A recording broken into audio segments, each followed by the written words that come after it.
আমার জীবন থেকে কি হারাইছি শুধু আমিই জানি। মানুষ আমাকে পাগল বলুক আর যাই বলুক,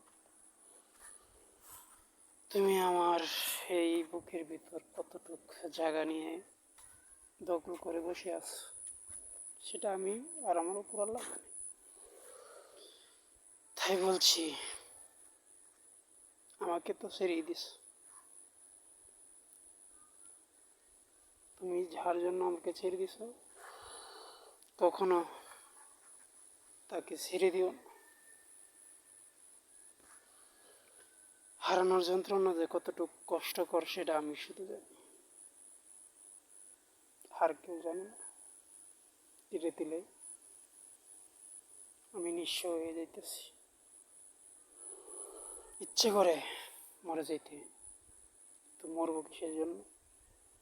আমি অত পুরুষ, আমি দেখাই দেব আমি কিছু করতে পারি। দোয়া করো আমার জন্য। হাজার হলে তো তোমার স্বামী ছিলাম। রাখি। আসসালামু আলাইকুম।